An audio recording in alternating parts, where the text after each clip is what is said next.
जय हिंद दोस्तों। कल की क्लास में हमने बात की थी मेहरानगढ़ दुर्ग बाड़मेर के बारे में। और हमें भरोसा है फ्रेंड्स कि जो हमने पढ़ाया था आपको वो आपके समझ भी आया होगा, क्योंकि हमने केवल आपके मेहरानगढ़ दुर्ग के बारे में बताया था, बल्कि उनसे रिलेटेड जो राजस्थान हिस्ट्री के भी फैक्ट थे फ्रेंड्स उन्हें भी साथ साथ बताया था, ताकि आप इन चीज़ों को दूसरी चीज़ों से रिलेक्ट कर सको। ठीक है दोस्तों, आज हमारा जो टॉपिक है फ्रेंड्स वो है भटनेर दुर्ग हनुमानगढ़ के बारे में। ठीक है, तो यदि फ्रेंड्स चैनल पर नए हो तो चैनल को सब्सक्राइब कर लेना, यहाँ इसी तरह का एजुकेशनल कंटेंट मिलता रहता है। तो चलिए फ्रेंड्स आज की क्लास शुरू करते हैं। जैसा फ्रेंड्स आपको पता है हम भटनेर दुर्ग के बारे में बात करने वाले हैं। तो फ्रेंड्स हम जब भटनेर दुर्ग के बारे में बात कर रहे हैं तो सबसे पहले ये देख लेते हैं किस जगह पर है या किस डिस्ट्रिक्ट में फ्रेंड। तो फ्रेंड्स भटनेर दुर्ग आता है आपके राजस्थान जो राज्य है इसके आपके हनुमानगढ़ डिस्ट्रिक्ट के अंदर। ठीक है फ्रेंड, और आपको पता है फ्रेंड्स कि जो हनुमानगढ़ डिस्ट्रिक्ट है ये पहले से ही अपनी जो पुरातात्विक चीज़ें हैं उनके लिए फेमस है, क्योंकि यहीं से जो है आपके कालीबंगा सभ्यता है। ठीक है फ्रेंड्स, और आपके घग्गर नदी भी यहीं से बहती है। ठीक है फ्रेंड, इसके अलावा दोस्तों की जो आपके भटनेर दुर्ग के बारे में बात की जाए तो फ्रेंड्स भटनेर दुर्ग जो दुर्ग है इसका निर्माण कराता है आपका भूपत सिंह भाटी। ठीक है फ्रेंड्स, चूँकि भूपत सिंह भाटी क्या है, एक आपके भाटी राजपूत हैं। ठीक है फ्रेंड, और इन भाटी राजपूतों का क्या था कि यहाँ से पहले से ही अधिकार था आपके हनुमानगढ़ भटनेर पर, तो उन्हीं के नाम पर जो आपके था ये भटनेर भी पड़ा। ठीक है फ्रेंड, फिर बात आती है फ्रेंड्स इसके निर्माता तो हो गए भूपत सिंह भाटी। ठीक है, अब बात आती है कि इसका निर्माण किस सदी में किया गया। ठीक है फ्रेंड, तो जो 3वीं सदी थी फ्रेंड्स उसमें किया जाता है। मैं कह रहा हूँ 3वीं, आप यहाँ देख पा रहे होगे। ठीक है फ्रेंड, तो इसका निर्माण 3वीं सदी में किया गया, लेकिन वो वर्ष कौन सा था। ठीक है फ्रेंड, तो उन वर्ष की मैं बात करूं तो वो था लगभग 286 ईस्वी। अब इसमें क्या है, थोड़ी तिथि में कंफ्यूजन है फ्रेंड। यहाँ पर आपको 286 भी आपको मिल सकता है। ठीक है, एग्जाम में आपको 298 भी मिल सकता है और 200 आपके 95 मिल सकता है। ठीक है फ्रेंड, आप तीनों ही जो तिथि है उनको याद कर लेना, मैंने यहाँ पर तिथि लिख दी है। ठीक है फ्रेंड, इसके बाद दोस्तों ये तो बात हुई कि किसने निर्माण कराया और कब कराया। इससे आगे बात करूं फ्रेंड्स में कि जो आपके भटनेर दुर्ग आता है ये आपके घग्गर नदी के किनारे है। ठीक है फ्रेंड, और जो घग्गर नदी है फ्रेंड्स उसे एक मृत नदी भी कहा जाता है। ठीक है, आंतरिक प्रवाह की नदी। इसके अलावा फ्रेंड्स कि जो आपके भटनेर दुर्ग है अब इसका शिल्पी कौन है। ठीक है फ्रेंड्स, शिल्पी अर्थात कारीगर। तो फ्रेंड्स भटनेर दुर्ग का शिल्पी है आपका केकिया। ठीक है फ्रेंड, मैं कह रहा हूँ केकिया, यहाँ देखिए।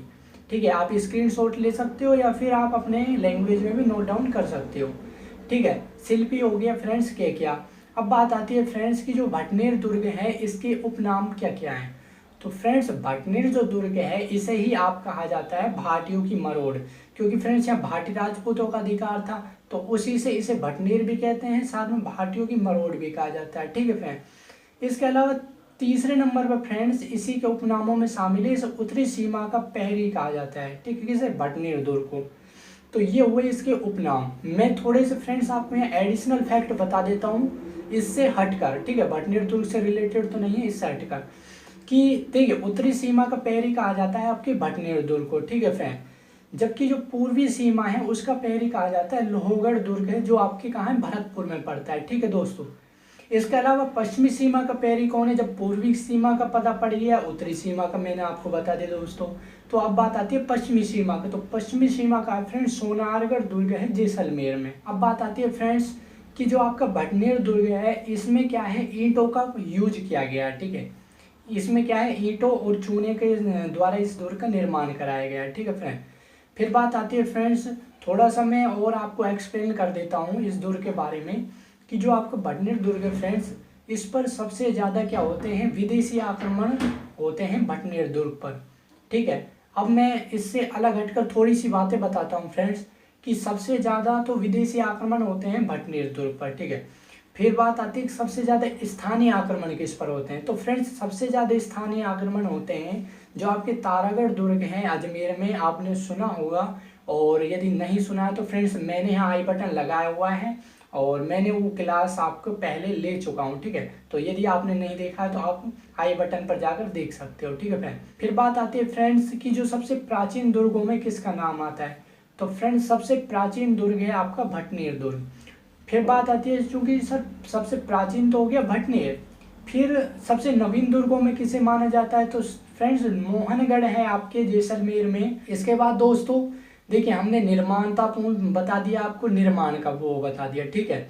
और निर्माण में जो तीनों तिथि बताए फ्रेंड उन्हें याद रखना, क्योंकि कोई सी भी तिथि दी जा सकती है, लेकिन लगभग या तो 286 दिया जाता है या 298 दिया जाता है, ठीक है। तो इन दोनों को याद कर लेना। इसके अलावा फ्रेंड मैंने आपको उपनाम भी बताया। इसके अलावा मैं बात करता हूँ फ्रेंड्स की जो भटनेर दुर्ग है ये आपके हनुमानगढ़ में पड़ता है, ठीक है फ्रेंड। तो थोड़ी सी हनुमानगढ़ के बारे में बात कर लेते हैं। तो फ्रेंड्स क्या था कि प्राचीन समय में जो हनुमानगढ़ है इसे क्या कहते थे, योध्य कहा जाता था, ठीक है, हनुमानगढ़ को। और हनुमानगढ़ को फ्रेंड सादुलगढ़ भी कहा जाता था, ठीक है, किसे, हनुमानगढ़ को। तो ये हुई हनुमानगढ़। और साथ में मैंने बता दिया था कालीबंगा सभ्यता इसके लगभग निकट ही है, ठीक है। अब बात करें फ्रेंड्स की जो आपके भटनेर दुर्ग है इस पर कब किसका अधिकार रहा, तो फ्रेंड्स क्या था कि 479 ईस्वी में, ठीक है, जो आपके थे लाहौर के शासक थे फ्रेंड्स, ठीक है, चगताई उज़्बेक, ठीक है, मैं कह रहा हूँ चगताई उज़्बेक, यहाँ देखिए, ठीक है। इस पर आक्रमण करता है कौन, गजनी शासक होता है, ठीक है फ्रेंड्स, वो आक्रमण करता है। अब जब गजनी शासक आक्रमण करता है तो वो क्या है, आक्रमण तो करता है, जाहिर सी बात है जीतना उसे चाहिए, क्योंकि वो आक्रमण कर रहा है आपके लाहौर के साथ चगताई उज़्बेक पर। लेकिन उसका नाम था जो लाहौर, देखिए लाहौर शासक तो है चगताई उज़्बेक, और जो आपके जो गजनी शासक वो है रेणसी आक्रमण करता है लाहौर शासक पर।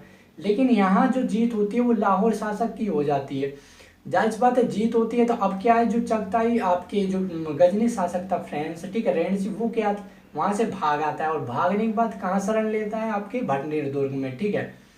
तो जब भटनेर दुर्ग में शरण लेता है तो यही रीजन था 479 ईस्वी में चगताई उज़्बेक ने कहा भटनेर दुर्ग पर आक्रमण किया, ठीक है फ्रेंड। अच्छा 479 ईस्वी में हो गया आपके किसका, चगताई उज़्बेक लाहौर के शासक ने आक्रमण किया। फिर बात आती है फ्रेंड्स और कब कब आक्रमण हुए, तो 479 में इसका हो गया लाहौर के शासक का। फिर फ्रेंड्स 1001 ईस्वी में आपके 1001 ईस्वी में आक्रमण करता है मोहम्मद गजनवी, ठीक है, भटनेर दुर्ग पर। फिर बात आती है 1206 में फ्रेंड्स आक्रमण करता है मोहम्मद जो गोरी थे फ्रेंड्स, उनके ही गवर्नर थे, ठीक है, उनके गवर्नर थे, वो आक्रमण करते हैं। इसके अलावा फ्रेंड्स 1206 हो गया, 1001 ईस्वी बताती है। अब बात की जाती है फ्रेंड्स 1398, ये चीज़ ध्यान रखना, 1398 में फ्रेंड्स जो आपके तैमूर आक्रमण करता है भटनेर दुर्ग पर। और जब आक्रमण करता है फ्रेंड्स तब यहाँ का जो शासक होता है वो होता है आपके दुलीचंद, ठीक है फ्रेंड। और तैमूर के समय ही आपके भटनेर दुर्ग में फ्रेंड्स एकमात्र राजस्थान का जौहर है जिसमें मुस्लिम जो महिलाएं हैं उन्होंने किया था जौहर, ठीक है, मुस्लिम महिलाओं ने। कब, 1398 में आक्रमण करता है तैमूर, तब होता है ये आक्रमण, ठीक है, जौहर। इसके अलावा फ्रेंड्स जो आपके तैमूर हैं इन्हीं की एक आत्मकथा है, ठीक है फ्रेंड्स, तुजुर ए तैमूरी। इस आत्मकथा में क्या है कि इस तैमूर ने इस आपके भटनेर दुर्ग को अपने समय का या अपने जीवन का सबसे शक्तिशाली दुर्गों में काउंट किया है। साथ में फ्रेंड्स ये भी ध्यान रखना कि आक्रमण तो कर दिया, साथ में इसने कत्लेआम भी किया, ठीक है, जब जौहर हो गया तो उसके बाद कत्लेआम भी किया आम जो जनता थी वहाँ का। तो लेकिन कत्लेआम करने के बावजूद भी ये जो है दुर्ग को कोई नुकसान नहीं पहुँचाए, इसलिए इसने इस दुर्ग को क्या कहा है, सबसे शक्तिशाली दुर्ग बताया अपने समय का, ठीक है फ्रेंड, तैमूर ने। फिर बात देखिए फ्रेंड, मैंने बताया था आपको कि जो मुस्लिम महिलाओं का एकमात्र जौहर होता है भटनेर दुर्ग में, ठीक है। लेकिन यहाँ ये भी ध्यान रखना फ्रेंड्स, केवल मुस्लिम महिलाएं नहीं बल्कि ब्राह्मण महिलाएं भी थी इनके साथ में, ठीक है, क्योंकि मुस्लिम महिलाएं पहली बार शामिल हुई इसलिए इसे मुस्लिम महिलाओं का एकमात्र जौहर कहा गया। इसके बाद फ्रेंड्स अब हम बात करें कि फिर पुरुषों का एकमात्र जौहर कहाँ होता है, तो वो होता है फ्रेंड्स आपने मोटा राजा उदय सिंह जो थे मारवाड़ शासक, इनके समय होता है, ठीक है, आहुआ में किसका, पुरुषों के एकमात्र जौहर। अब बात आती है फ्रेंड्स और अब कब कब आक्रमण हुए, तो फ्रेंड्स आपके लगभग मैं बात करूं 1549 में आपके ठाकुर सिंह राठौड़ थे, उनका अधिकार रहता है इस दुर्ग पर, भटनेर दुर्ग पर। इसके बाद फ्रेंड्स 1570 में आपको पता है नागौर दरबार लगता है नवंबर 1570 में, तो इस समय आपके अकबर का अधिकार हो जाता है। लेकिन जो अकबर होता है फ्रेंड्स इस दुर्ग को दे देता है जो आपके ठाकुर सिंह राठौड़ थे, उन्हीं के पुत्र थे बाघा को, ठीक है। इसके अलावा फ्रेंड्स 1805 ईस्वी में आपके जब यहाँ आपके बीकानेर शासक होते हैं फ्रेंड्स, उनका नाम था सूरज सिंह, ठीक है, तो वो आक्रमण करते हैं आपके भटनेर दुर्ग पर। और उस जब बीकानेर शासक आक्रमण कर रहे थे तो इस समय यहाँ का जो शासक था फ्रेंड्स वो था जब्ता सिंह भाटी। ठीक है, अब ये जब्ता सिंह भाटी लड़ते हुए क्या मारा जाता है और अधिकार किसका होता है फ्रेंड्स, आपके होता है जो सूरज सिंह थे बीकानेर शासक उनका। तो फ्रेंड्स आपको यहाँ ये चीज़ भी याद रखनी है कि जो हनुमानगढ़ नाम पड़ा, मैं उसी के बारे में बताने जा रहा हूँ। क्या था कि ये जो आक्रमण करा था आपके बीकानेर शासक सूरज सिंह ने, तो ये होता है मंगलवार के दिन होता है 1805 ईस्वी में। ठीक है, क्योंकि आपको पता है मंगलवार का जो दिन होता है फ्रेंड्स वो होता है हनुमान जी का वार, तो इसी वजह से जो आपके बीकानेर शासक होते हैं सूरज सिंह, वो इसका नाम क्या कर देते हैं, हनुमानगढ़ कर देते हैं। ठीक है, और इस दुर्ग पर सूरज सिंह का अधिकार हो जाता है। तो फ्रेंड्स ये कुछ तथ्य थे भटनेर दुर्ग के बारे में, और उम्मीद है आपको आज का सेशन पसंद आया हो फ्रेंड्स। यदि आप चैनल पर नए हो और हमारी जो मेहनत है वो आपको पसंद आई हो फ्रेंड, तो चैनल को जरूर सब्सक्राइब कीजिएगा दोस्तों। आज के लिए सिर्फ इतना ही, धन्यवाद।